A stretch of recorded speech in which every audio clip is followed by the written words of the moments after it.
The movie begins with Jin's family, including his parents and older brother Yusuk, moving into a new house. As they settle in, Jin's admiration for his brother is evident. Yu is a well-rounded individual, intelligent, athletic, and sociable, making him a favorite among friends and family. Although a past car accident left Yu with a lasting limp on his left leg, it doesn't hinder his daily activities. As the family, aided by movers, unpacks and arranges their furniture, they embark on a fresh start in their new home in 1997. Jin discovers that he'll be sharing a room with Yu temporarily due to the previous owner still occupying one of the rooms for storage. While they're organizing their space, their mother summons Yu downstairs, leaving Jin alone with a mover.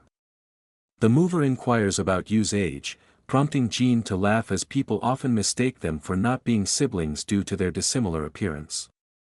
Yu returns and directs the mover to assist their mother in the kitchen, allowing the brothers to resume unpacking and settling into their new room. After completing the furniture move, the family gathers for a celebratory feast on the rainy night to mark their new home. During the dinner, their father reiterates the old owner's request to keep one room locked, which they'll share until the owner clears it out in a month. Jin agrees, seemingly unfazed. However, as they savor their meal, Jin is startled by a loud, heavy noise from the locked room upstairs, but the others attribute it to thunder. Before finishing the feast, Jin's father reminds him to take his daily dose of antidepressant medication. On their first night in the new house, Jin stays up listening to music while Yu heads to bed. However, Jin is startled again by another loud noise from the mysterious locked room. This time, he decides to investigate and approaches the door, but Yu appears behind him, questioning his actions. They both listen intently outside the room, but the silence is deafening. Despite Yu's skepticism, Jin is adamant that he heard something. To calm Jin's nerves, Yu suggests they step outside into the rain for some fresh air. Under the soothing rain, they share a heart-to-heart conversation, and Jin expresses his gratitude to Yu for always being supportive and present in his life. Yu receives a call from their father and leaves Jin alone under the rain. Enjoying his music, Jin later heads back home, but what he witnesses is traumatic. A group of men abduct Yu, dragging him into a van and speeding away. Jin rushes back to inform his parents and collapses from the shock. While unconscious, he has vivid dreams that feel eerily real. After a couple of days, Jin regains consciousness, relieved to see his concerned parents by his side. However, the relief is short-lived, as Yu remains missing, and the family's distress deepens. When Jin regains consciousness, his parents inform him that detectives will soon arrive to take his statement about Yu's kidnapping. Jin recounts the events of that fateful night, providing the license plate number of the black van used by the kidnappers. However, the detectives surprisingly claim that no such van exists, leaving Jin frustrated and disbelieving. The interrogation ends, and the family is left waiting anxiously for the kidnappers to demand a ransom. But as the days turn into weeks, 2 weeks pass without any significant developments. Jin's mental state deteriorates as he's plagued by recurring dreams and nightmares, including unsettling visions of the locked room. Then, on the 19th day since Yu's disappearance, he mysteriously returns home, alone and unharmed, but with no memory of his ordeal. The doctor attributes Yu's amnesia to trauma-induced repression. Jin notices subtle changes in Yu's behavior, particularly his nocturnal outings, but initially dismisses them. While retrieving his antidepressant medication, Jin accidentally drops it under the kitchen counter. Jin's attempt to retrieve his medication is interrupted by Yu, who invites him to eat together, causing Jin to miss his daily dose. Jin confronts Yu about his nighttime excursions, but Yu dismisses it as a dream. After lunch, Yu leaves for his daily activities, and Jin notices a peculiar detail: Yu is limping on his right leg, whereas he should be limping on his left leg. Yu brushes it off with a laugh and departs.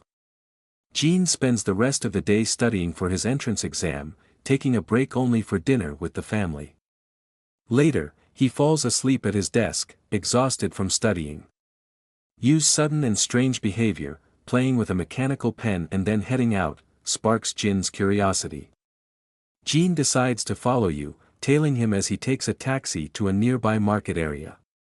There, Jin observes you meeting with two suspicious individuals, who shockingly reveal themselves to be the same detectives who questioned him weeks ago. As Jin continues to follow you, the two thugs confront him, forcing Jin to flee for his safety. Just when he thinks he's escaped danger, Yu appears unexpectedly and sedates him. Jin wakes up at his desk, disoriented and still reeling from the events of the previous night. Panicked, he flees from Yu and locks himself in the bathroom. Yu tries to reassure Jin that the events he experienced were mere hallucinations, caused by skipping his medication. Jin, still shaken, apologizes to Yu, initially accepting his explanation. However, upon returning to his studies, Jin discovers a crucial piece of evidence, the pencil lead dropped by Yu the night before. This revelation triggers Jin's memory, and he recalls that he never mentioned the taxi to Yu. Convinced that the person who returned is an imposter, Jin confides in his mother and proposes they follow Yu together the next time he goes out. However, that night, Jin's anxiety intensifies as he's plagued by another disturbing nightmare about the locked room. Seeking solace, Jin heads to the kitchen for water and inadvertently overhears his mother's incriminating phone conversation. She warns Yu that Jin is growing suspicious of them, shocking Jin to his core.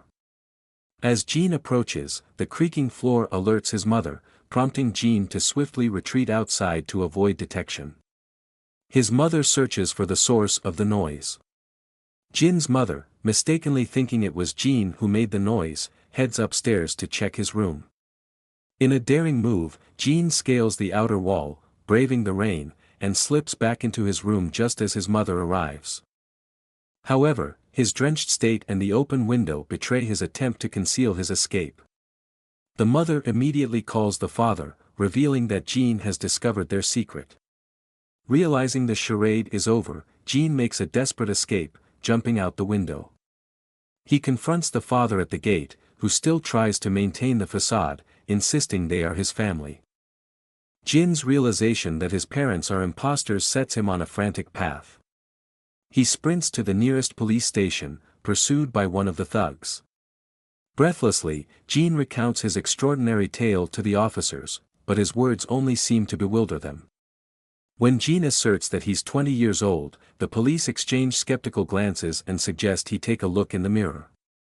The reflection staring back at Jin reveals an older man, shattering his self-perception. His entire understanding of his age and identity crumbles, leaving him stunned and disoriented. It revealed that the year is 2017, not 1997. Feeling confused and angry, he returns to the house and heads straight for the locked room.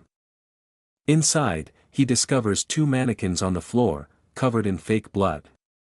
The family arrives, and Jin insists on an explanation. The young man, posing as his brother, reveals that a double murder occurred in the house 20 years earlier, on December 20, 1997. A mother and her teenage daughter lost their lives, but the police failed to crack the case. Years later, the victim's family enlisted his help to uncover the identity of the killer. Following a thorough investigation, the young man's team suspected Jin of being the murderer. They kidnapped and tortured Jin to extract a confession, but he had no recollection of committing the crime. The young man then turned to hypnosis to help Jin recover his memories. A new plan was devised, aiming to guide Jin back to his last happy memory and recreate the events leading up to the fateful night, hoping to trigger his recall. However, just as the plan was unfolding, the young man was arrested by the police for fraud. 19 days after his arrest, the young man was released, which coincided with the abduction Jin had witnessed. The strange noises from the locked room were actually the team reenacting the murder scene. To maintain Jin's hypnotic state, they had been giving him a special medication to take daily. Despite believing the story, Jin insisted he was innocent and never committed murder. In a moment of confusion, he escaped from the van, prompting a chase that ended with the van crashing into a tree. As Jin tried to flee the scene, he was struck by a passing truck, which he failed to notice due to his distracted state. As Gene lay injured on the ground, memories of his past began to resurface. In a flashback, he recalled being in a car with his family when they were involved in a devastating accident. The crash claimed the lives of both his parents and left his older brother critically injured. 6 months later, the doctor informed Gene that his brother required urgent surgery, but the country's economic downturn and Jin's limited education, being only a high school graduate, made their situation dire. Desperate for a solution, Gene posted on an online forum seeking employment. An anonymous user responded, offering him a job. The anonymous user proposed a sinister task: kill a woman in exchange for a substantial sum of money. Driven by desperation, Gene agreed to the proposal. He was provided with an address and instructions on how to gain access to the house. His orders were clear: kill the woman, but spare her 2 children. As Gene entered the house, he began to have doubts and considered backing out. However, before he could leave, the woman approached him. Upon seeing the knife in his hand, she let out a scream, but complied when Gene warned her not to. Just then, the daughter appeared, descending the stairs and catching sight of Gene, which further complicated the situation. In a frantic attempt to escape, the daughter rushed upstairs, with Gene pursuing her. In the chaos, he accidentally stabbed her. The mother, witnessing her wounded child, screamed, causing Gene to panic and stab her as well. As Gene prepared to leave, a young boy appeared, and Gene instructed him to return to bed, telling him to wait for his mother. The boy complied, unaware of the horror that had unfolded. As Gene exited the house, he glanced at the family portrait and made a chilling realization: the house belonged to his brother's doctor. When Gene met up with the anonymous user, his suspicions were confirmed: it was indeed the doctor, who had manipulated him into committing the heinous crime. The doctor revealed his motive: he needed the life insurance money to protect his children from the economic crisis. However, he was enraged upon learning that Gene had also killed his daughter. In a fit of anger, the doctor attempted to throw Gene off the rooftop, but during the struggle, he lost his footing and fell to his death. The flashback ended, and Gene regained consciousness in the hospital, where the young man posing as his older brother was waiting. Just as the imposter was about to inject poison into Jin's four, Gene finally confessed to the murder. With his memories fully restored, Gene recounted the events to the young man, who then revealed a shocking connection: he was the little boy who had been instructed to wait for his mother that fateful night. The young man's life had been marked by suffering, growing up in an orphanage and being denied the insurance money by his relatives. Now, he sought answers and asked Gene to identify the mastermind behind the murder. The young man suspected his own father, who had taken out multiple insurance policies shortly before his mother's death. Gene deceives the young man, claiming he acted alone, but the young man sees through the lie. He had already suspected the truth, and now, with his suspicions confirmed, he walks away, burdened by the bitter reality. Both men struggle to cope with the truth, leading to a tragic conclusion.